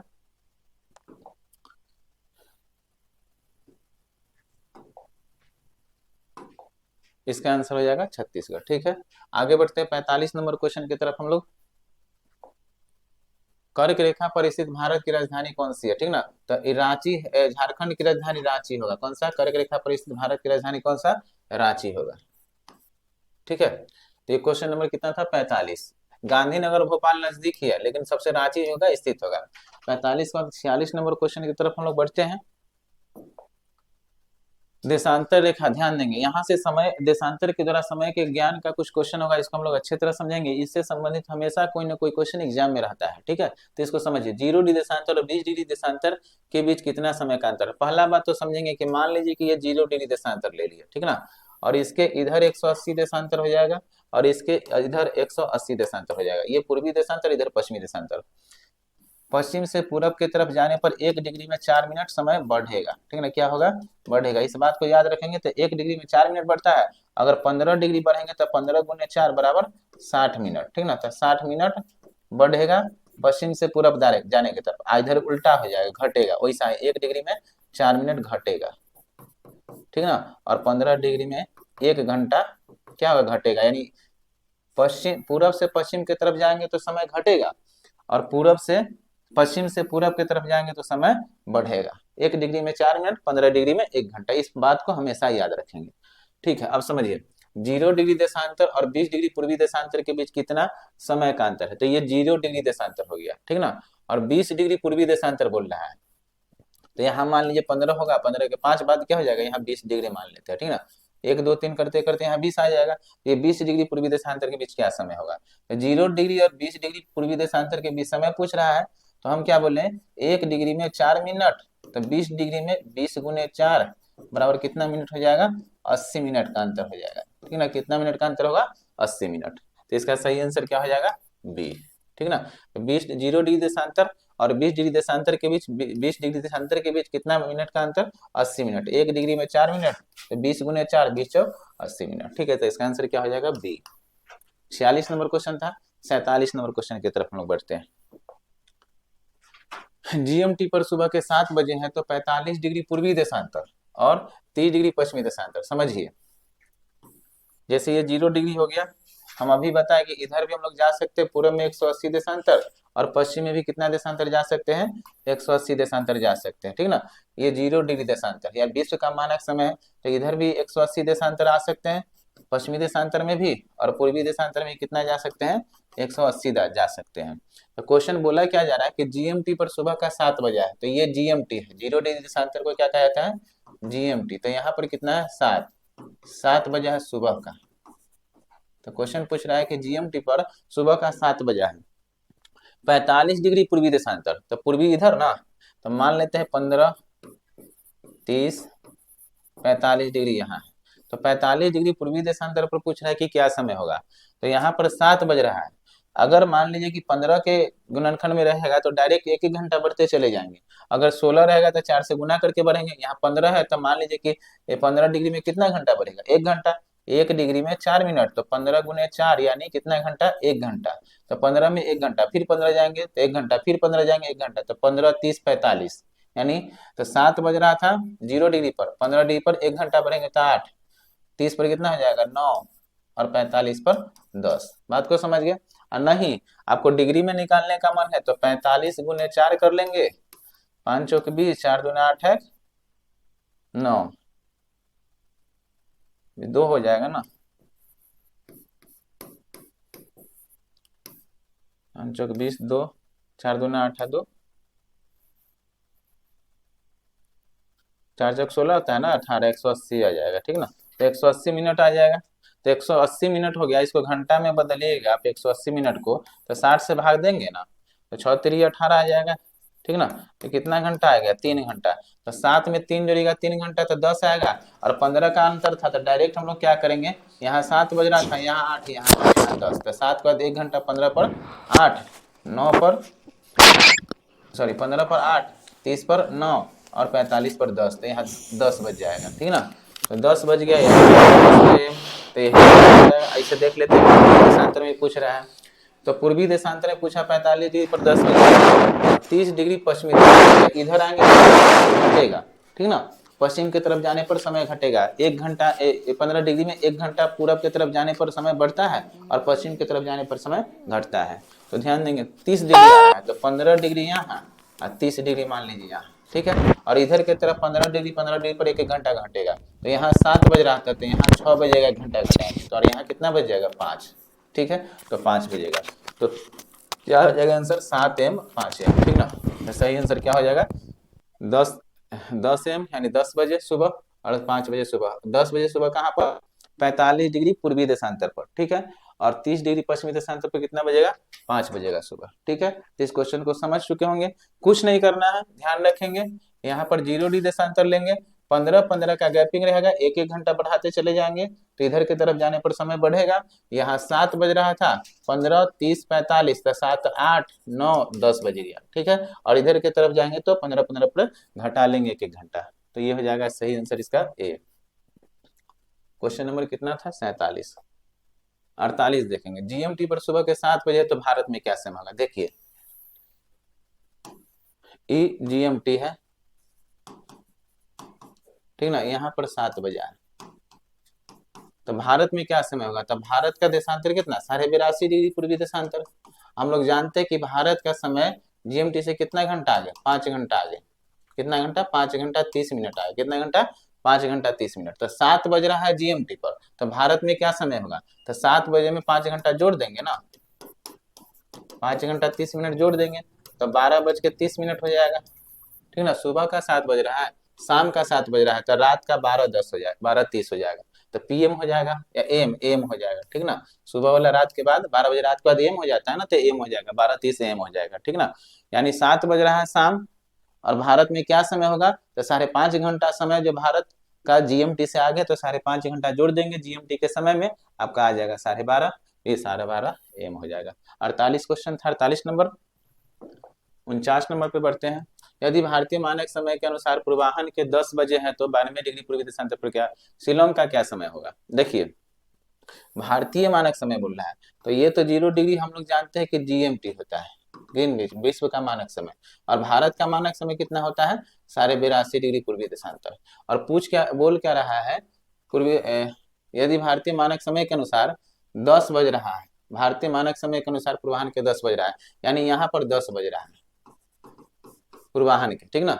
तो 92 डिग्री पूर्वी देशांतर पर 82.5 यहाँ है, तो इसके आगे जाएंगे तो ना 92 होगा, तो कहीं यहाँ पर 92 होगा, क्योंकि 180 तक जा सकते हैं, तो यहाँ पर 92 होगा। तो 92 डिग्री में से हम लोग घटा लेते हैं, पहले अंतर निकाल लेते हैं कि दोनों के बीच कितना डिग्री का अंतर है, ठीक है। तो 92 डिग्री में से घटा लेंगे 82.5 डिग्री, ठीक ना। तो 92 डिग्री में 82.5 डिग्री घटाइएगा तो कितना आ जाएगा, 9.5 डिग्री, ठीक ना। कितना डिग्री आ जाएगा, 9.5 डिग्री, ठीक ना। और 9.5 डिग्री जब आ गया तो एक डिग्री में अंतर हो गया 9.5 डिग्री का। अगर इसको निकालेंगे मिनट में, तो 9 डिग्री में पहले निकाल लेते हैं, तो 9 चौक कितना हो जाएगा, 36 मिनट हो गया। 1 डिग्री में 4 मिनट, तो आधा डिग्री में कितना मिनट होगा, 2 मिनट। तो यहाँ पर जोड़ेंगे 2 मिनट और कितना हो जाएगा, 38 मिनट। तो ये 38 मिनट का अंतर हो जा रहा है, बात को समझे। भारत के मानक समय पर 10 बज रहा है, तो 92 डिग्री देशांतर, और 92 डिग्री पूर्वी देशांतर ही बोल रहा है, पूर्वी देशांतर। तो यहाँ पर क्या समय होगा, दोनों के बीच अंतर निकालेंगे डिग्री में, तो कितना डिग्री का अंतर, 92 में से 82 डिग्री घटा लेंगे, घटाएंगे तो 9.5 डिग्री आएगा अंतर, ठीक ना। और जब 9.5 डिग्री अंतर आएगा तो इसमें क्या करेंगे, यहाँ पर ध्यान देंगे, जब 9.5 डिग्री अंतर आएगा तो 9.5 डिग्री का क्या करेंगे, उसको मिनट में बदलेंगे, डिग्री को मिनट में बदलेंगे, तो 1 डिग्री में 4 मिनट, तो पहले 9 डिग्री का निकाले तो 36 मिनट आया, और आधा डिग्री का निकालेंगे तो 2 मिनट, यानी 38 मिनट। तो 9.5 डिग्री का जब बदले हम लोग मिनट में, तो कितना मिनट आया, 38 मिनट, ठीक ना। तो दोनों के बीच कितना मिनट का अंतर है, 38 मिनट का अंतर है। तो यहाँ 10 बज रहा था, तो यहाँ 10:38 हो जाएगा, कितना हो जाएगा, 10:38, क्योंकि 38 मिनट जुड़ जाएगा ना, तो 10 + 38 मिनट जोड़ देंगे, ठीक ना। तो 10:38 मिनट आंसर हो जाएगा। तो क्या हो जाएगा, 10:38 पूर्वाह्न, ठीक है। तो 49 नंबर क्वेश्चन था। अब हम लोग 50 नंबर क्वेश्चन की तरफ बढ़ते हैं। जब भारतीय मानक समय के यमोत्तर पर अर्धरात्रि है, तो एक स्थान जहाँ का सुबह का 6 बजता है, वह स्थान अवस्थित है। समझिए, भारतीय मानक समय बोल रहा है, ये तो विश्व का मानक समय 0 डिग्री होता है, और भारत का मानक समय कितना, 82.5 डिग्री, ठीक ना। भारत का मानक समय 82.5 डिग्री पूर्वी देशांतर। और बोल क्या रहा है आपका क्वेश्चन में कि भारतीय मानक समय के यमोत्तर पर अर्धरात्रि है। अर्धरात्रि कहने का मतलब कि 12 बज रहा है। यहाँ कितना बज रहा है, 12 बज रहा है। कहाँ पर, अर्धरात्रि है, 12 बज रहा है। तो एक स्थान है जहाँ पर सुबह का 6 बज रहा है, तो कहीं वो स्थान है जहाँ पर कितना बज रहा है, सुबह का 6 बज रहा है, ठीक ना। तो मान लीजिए कि हम यहाँ पर सुबह का 6 बजा दिए, ठीक ना। कोई स्थान है जहाँ पर सुबह का 6 बज रहा है, तो वह स्थान की अवस्थिति किस यमोत्तर पर होगा, यानी वह स्थान जो होगा कितना डिग्री देशांतर पर होगा, सो पूछ रहा है। अब एक बात समझिए, भारत में 12 बज रहा है, तो वह कौन सा स्थान होगा जहां पर 6 बजेगा। तो 6 बजने के लिए कितना, 12 बजे से कितना घंटा जाना होगा, 6 घंटा जाना होगा, ठीक ना। तो 6 घंटा जाना होगा, तो घंटा में जाना होगा 6 घंटा 12 बजने के लिए, कितना घंटा जाना होगा, 6 बजने के लिए 12 बज रहा भारत में, तो कहीं 6 बजेगा, कहीं सुबह का 6 बजेगा, तो कितना घंटा जाना होगा, 6 घंटा जाएंगे, तभी कहीं 6 बजेगा, ठीक ना। तो घंटा में 6 घंटा जाना होगा, लेकिन डिग्री में कितना डिग्री, 15 डिग्री में 1 घंटा होता है, ठीक ना। तो 90 डिग्री में कितना घंटा होगा, 6 घंटा होगा, 15 × 6 = 90। तो 90 डिग्री में कितना घंटा, 6 घंटा। बात को समझे, फिर से समझिए, भारत में 12 बज रहा है, अर्धरात्रि यानी रात का 12 बज रहा है, और सुबह 6 बजने के लिए कितना घंटा जाना होगा हम लोग को, 6 घंटा जाना होगा। तो घंटा में 6 घंटा जाना होगा, लेकिन डिग्री में कितना डिग्री जाना होगा, 90 डिग्री। 15 डिग्री में 1 घंटा, तो 90 डिग्री में 6 घंटा, 15 × 6 = 90, 6 घंटा। तो यहाँ से जाने में 82.5 डिग्री से आगे जाने में कितना डिग्री जाना होगा, 90 डिग्री, ठीक ना। यानी 90 डिग्री जाएंगे तो वहां पर 6 बज जाएगा, ठीक ना। तो इसमें क्या पूछ रहा है कि अवस्थिति उस यामोत्तर का अवस्थिति क्या है, तो 82.5 डिग्री में 90 डिग्री हम लोग क्या जोड़ देंगे, तब ना 6 घंटा पूरेगा, ठीक ना। तब 82.5 डिग्री में 90 डिग्री क्या कर देंगे, जोड़ देंगे, तो कितना आ जाएगा, जोड़िएगा। 82 में 90 जोड़ दीजिए, 9 8 17, 172 डिग्री पूर्वी देशांतर हो जाएगा। क्या हो जाएगा, 172 डिग्री पूर्वी देशांतर। समझे, फिर से एक बार समझिए, 12 बज रहा है रात और सुबह 6 बजने के लिए कितना घंटा जाना होगा, 6 घंटा जाना होगा, तभी सुबह 6 बजेगा। तो घंटा में 6 घंटा जाना होगा, लेकिन डिग्री में कितना घंटा जाना होगा, तो डिग्री में जाना होगा हम लोग को 90 डिग्री। 15 डिग्री में 1 घंटा, तो 90 डिग्री में 6 घंटा, यानी 90 डिग्री जाना होगा। तो 82.5 डिग्री में 90 डिग्री हम लोग जोड़ देंगे, तो 172 डिग्री पर सुबह का 6 बजेगा। तो यह स्थान कितना हो जाएगा, 172, 172 डिग्री, ठीक ना। तो इसका सही आंसर क्या हो जाएगा, और पूर्वी देशांतर, तो बी हो जाएगा इसका सही आंसर। 50 नंबर क्वेश्चन था। आगे हम लोग बढ़ते हैं 50 के बाद 51। यदि किसी स्थान के स्थानीय मानक समय जीएमटी से 12 घंटा आगे, यहाँ मान लीजिए कि 0 जीएमटी है, और यहाँ बोल रहा है कि किसी स्थान का स्थानीय मानक समय जीएमटी से 12 घंटा है, तो जीएमटी है और 12 घंटा आगे, तो यानी 180 डिग्री होगा, क्योंकि 1 डिग्री में 4 मिनट, तो 180 डिग्री जाएंगे तब तो 12 बजेगा, 12 घंटा। और नहीं तो ध्यान समझिए, 180 गुने 4 करेंगे, 68 चौक 72, 720 आ जाएगा। इसको भाग देंगे 60 से एक बार में,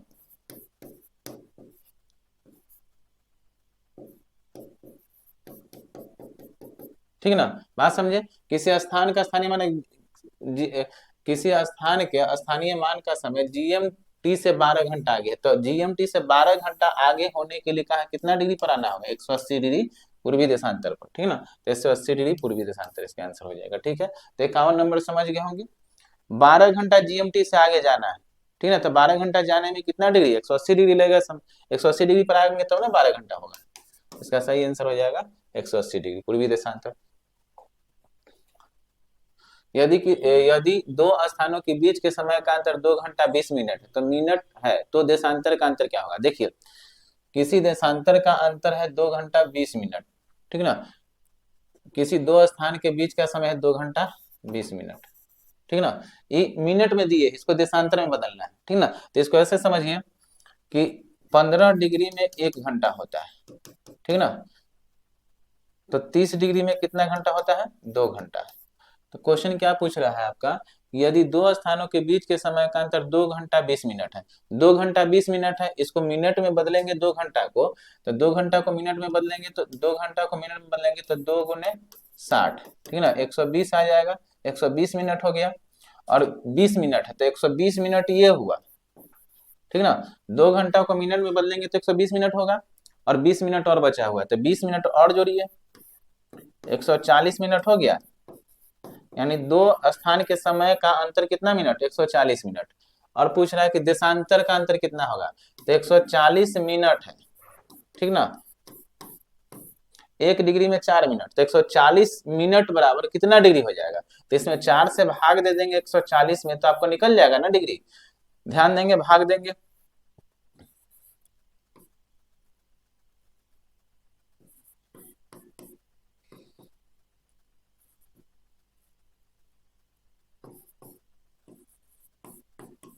कितना मिनट आ जाएगा, 35 मिनट। तो 35 डिग्री, सॉरी डिग्री आ जाएगा कितना डिग्री, 35 डिग्री। बात को समझे, आपका यहाँ पर दिए हुए था घंटा और इसको डिग्री में बदलना है, तो 2 घंटा यानी कितना मिनट, 60 मिनट, और ये 20 मिनट, तो कितना, सॉरी 2 घंटा बराबर 120 मिनट ना। 1 घंटा में 60 मिनट, तो 2 घंटा में 120 मिनट, और कितना, और 20 मिनट, तो 140 मिनट हो गया। 140 मिनट, 1 डिग्री में 4 मिनट, तो काटेंगे तो कितना आ जाएगा आपका 35, ठीक ना। तो 35 डिग्री हो जाएगा, तो आंसर क्या हो जाएगा, 35 डिग्री, ठीक है। 52 नंबर 53 नंबर क्वेश्चन पे हम लोग बढ़ते हैं। यदि एक नाविक यात्रा के दौरान दोपहर को अपना रेडियो सेट चालू करता है, समझिए, एक नाविक है, ये क्वेश्चन बहुत इंपॉर्टेंट है और समझिएगा। एक नाविक यात्रा के दौरान अपना रेडियो चालू करता है, एक नाविक है जो समुद्र में यात्रा कर रहा है और क्या करता है, रेडियो चालू करता है, ठीक है। यात्रा के दौरान दोपहर को रेडियो चालू करता है, दोपहर यानी सिर पर उसका सूर्य का किरण डायरेक्ट पड़ रहा होगा, इसका मतलब दोपहर रहा होगा। तो रेडियो जब चालू करता है दोपहर को नाविक यात्रा के दौरान, तो क्या होता है समझिएगा, कि वो सुबह 7 बजे के बीबीसी लंदन का समाचार सुनता है। तो रेडियो में से क्या आवाज आती है, यह सुबह 7 बजे के बीबीसी लंदन का समाचार है। यानी बीबीसी लंदन कहने का मतलब कि जीएमटी पर सुबह का 7 बज रहा है, लेकिन वो जहां पर है वहां पर क्या है, दोपहर है। बात समझे। एक नाविक यात्रा के दौरान जब दोपहर को रेडियो सेट चालू करता है तो कहाँ, सुबह 7 बजे के बीबीसी लंदन का समाचार सुनता है। बीबीसी लंदन कहने का मतलब कि जीएमटी, ठीक है ना, जीएमटी। और कितना बज रहा है, रेडियो में से आया कि यह सुबह 7 बजे के बीबीसी लंदन का समाचार है, तो यहाँ बज रहा है 7, ठीक ना। और वो जहां पर है वहां दोपहर है, क्योंकि वो जहां पर है यात्रा के दौरान दौरान दोपहर को रेडियो चालू किया, तो उस रेडियो में से आवाज आया कि यह सुबह 7 बजे के बीबीसी लंदन का समाचार। यानी जब दोपहर में रेडियो चालू किया तो उस रेडियो में से आवाज आया कि यह सुबह 7 बजे के बीबीसी लंदन का समाचार, यानी लंदन में 7 बज रहा है, लेकिन वो जहां पर है वहां पर दोपहर है। तब समझिए कि यहाँ जब सुबह का 7 बज रहा है तो इधर जाने पर समय दोपहर आएगा, कि इधर जाने पर समय दोपहर आएगा, ठीक ना। क्योंकि 7 बज रहा है तो इधर जाएंगे तो 8 9 10 11 12 ऐसे बढ़ेगा, तो इधर दोपहर आएगा, इधर तो कम जाएगा ना। तो पूर्वी देशांतर में जाने पर इस नाविक को दोपहर आएगा। तो 7 बज रहा है बीबीसी लंदन पर, ठीक ना। और 12 कितना बजे पर बजेगा, 12 बजने के लिए कितना डिग्री जाना होगा, 15 डिग्री मान लीजिए, 30 डिग्री, 45, 60, 75, 90, 105, 180 तक हम लोग जा सकते इधर। तो समझिए बीबीसी लंदन में यानी 7 बज रहा है लंदन में, ठीक ना। तो इधर जाने पर ही दोपहर आएगा, तो यहाँ पर 7 बज रहा है, यहाँ 8, एक एक घंटा बढ़ेंगे 15-15 डिग्री पर, तो यहाँ 8, यहाँ 9, 10, 11 और 12, यानी 75 डिग्री पर क्या बच गया, 12। यानी वह व्यक्ति जो है 75 डिग्री देशांतर पर, और कौन सा देशांतर पर है, पूर्वी देशांतर पर है। वह नाविक कितना डिग्री, 75 डिग्री पूर्वी देशांतर पर, जहां 12 बज रहा है। क्वेश्चन को समझे। एक नाविक यात्रा के दौरान रेडियो चालू करता है, वो यात्रा कर रहा था, उस दौरान रेडियो चालू करता किया, दोपहर को रेडियो चालू किया, तो वह रेडियो में सुना कि सुबह 7 बजे के बीबीसी लंदन का समाचार है। यानी कहने का मतलब वो जहां पर है वहां दोपहर है, लेकिन रेडियो में बोला क्या कि सुबह 7 बजे बीबीसी लंदन का समाचार है, यानी लंदन में 7 बज रहा है, वो जहां पर है वहां दोपहर है, ठीक ना। तो लंदन में जब यहाँ पर 7 बज रहा है तो इधर जाने पर दोपहर आएगा, और 5 घंटा जाएंगे तब दोपहर आएगा, 7 5 12, तो 5 घंटा जाएंगे, यानी कितना डिग्री जाना होगा, 15 5 75 डिग्री जाना होगा, यानी 75 डिग्री पूर्वी देशांतर पर कितना बजेगा, 12 बजेगा, ठीक ना। तो ये था आपका क्वेश्चन आंसर, जिसका सही आंसर होगा 75 डिग्री पूर्वी देशांतर। 53 नंबर क्वेश्चन था। 54 नंबर क्वेश्चन की तरफ बढ़ते हैं। राम यात्रा के दौरान आईएसटी पर 12 बजे दिन में मछली खा रहा था। समझिए, ये हो गया जीएमटी 0 डिग्री, ठीक ना। और भारत के मानक समय को कहा जाता है आईएसटी, जो कि 82.5 डिग्री, ठीक ना। 180 डिग्री तक हम जा सकते इधर, इधर भी 180 डिग्री तक, ठीक ना। क्योंकि पूर्वी देशांतर पश्चिमी देशांतर कितना, पूर्वी देशांतर में 180 डिग्री, पश्चिमी देशांतर में भी 180 डिग्री देशांतर, ठीक ना। तो राम यात्रा के दौरान आईएसटी पर 12 बजे दिन में मछली खा रहा है। तो ये 12 बजे दिन है आईएसटी पर, भारत में क्या समय हो रहा है, 12 बजे दिन, तो ये 12 बज रहा है यहाँ पर, ठीक ना। तो पूछ रहा है मछली खा रहा है यात्रा के दौरान, यानी नाव से जा रहा था तो भारत में जब आया तो 12 बजे दिन में मछली खा रहा था, और वह जब जा रहा था तो 12 बजे दिन में मछली खा रहा था। तो क्वेश्चन पूछ रहा है कि सुबह 6 बजे का चाय, सुबह 6 बजे का चाय कितना डिग्री देशांतर पर पिया होगा। यानी कहने का मतलब याद नाव से जा रहा था और 12 बज गया यहाँ पर, तो यहाँ पर वो मछली खा रहा था, तो जब जाने के समय में सुबह 6 बजे का चाय कितना डिग्री देशांतर पर पिया होगा, ये पूछ रहा है। तो सीधा कुछ नहीं कीजिए, भारत के और यहाँ में कितना घंटा का अंतर हो गया, 5.5 घंटा का अंतर, तो 5.5 घंटा का अंतर हो गया भारत जीएमटी से कहाँ तक जाने के, भारत का।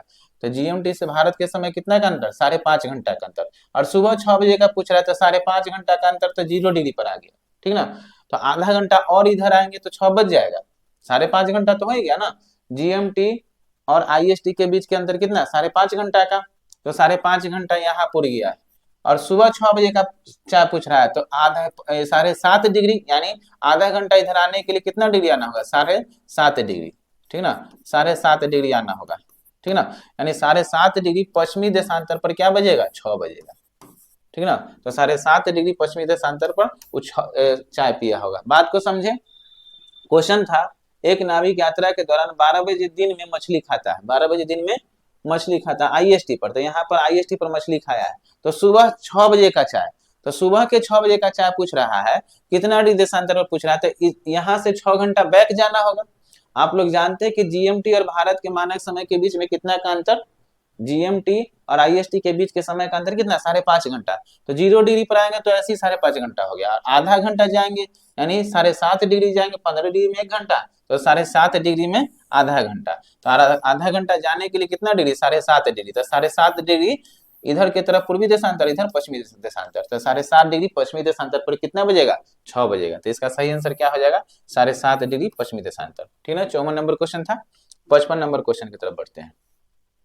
अंतरराष्ट्रीय तिथि रेखा और देशांतर रेखा के लिए कब सम्मेलन, तो ये क्वेश्चन हो चुका था 55, ठीक ना, सॉरी 1884 में अंतरराष्ट्रीय तिथि रेखा और देशांतर रेखा के लिए क्या हुआ था, अंतरराष्ट्रीय तिथि रेखा विश्व का मानक समय के लिए सम्मेलन बुलाया गया था अमेरिका में 1884 में। ये क्वेश्चन रिपीट हो गया है। यदि अरुणाचल प्रदेश में सूर्योदय 5 बजे होता है तो गुजरात में कांडला में सूर्योदय क्या समय होगा। चलिए इस क्वेश्चन को समझेंगे, इंपॉर्टेंट क्वेश्चन है। ये अरुणाचल प्रदेश का क्षेत्र और इधर गुजरात वाला क्षेत्र, ठीक ना। तो हम बताए थे कि दोनों के बीच में कितना डिग्री का अंतर हो जा रहा है, 30 डिग्री का अंतर हो जा रहा है। तो 2 घंटा का अंतर हो जाता है। 68 डिग्री 7 मिनट बताए थे ना, पश्चिमी देशांतर और पूर्वी देशांतर 97 डिग्री 25 मिनट। तो दोनों के बीच कितना देशांतर का अंतर था, लगभग 30 देशांतर का, यानी 2 घंटा का अंतर हो जा रहा था। 30 देशांतर और कितना घंटा था, 30 डिग्री में 4 से गुना करेंगे तो 120 मिनट आएगा। 120 मिनट में लगभग कितना घंटा, 2 घंटा। यानी गुजरात का समय और अरुणाचल प्रदेश के समय के बीच का अंतर कितना घंटा, 2 घंटा का अंतर है। समझ गया। तो अगर 5 बजे यहाँ सूर्योदय हो रहा है अरुणाचल प्रदेश में, तो यहाँ कांडला में कितना बजे दिखाई देगा, 2 घंटा बाद, यानी 5 + 2 यानी 7 बजे दिखाई देगा। ठीक है, 2 घंटा बाद ही दिखाई देगा, तो 7 AM में दिखाई देगा। ठीक है, तो ये 55 नंबर क्वेश्चन था। आगे बढ़ते, ये 55 ही क्वेश्चन था जो कि आप लोग को सब पूरे क्वेश्चन अच्छा से समझ में आया होगा। आप लोग कोशिश करेंगे इससे संबंधित और कोई सवाल हो किसी भी बुक में पूरा बनाने का कोशिश करेंगे और सब क्वेश्चन आपसे बनेगा। ठीक है, इसमें किसी भी तरह का अगर समस्या हो तो आप कमेंट बॉक्स में इसके लिए कमेंट करेंगे और इससे संबंधित और सारा क्वेश्चन लाया जाएगा आपके लिए। अगले सीरीज में हम लोग मिलते हैं और इसमें इससे अगले वीडियो को देखेंगे, ज्योग्राफी के और सारा क्लास को देखेंगे और सारा बात को समझेंगे। कैसा लगा ये आपका क्लास, इसके बारे में आप लोग कमेंट में लिखेंगे। ठीक है, धन्यवाद।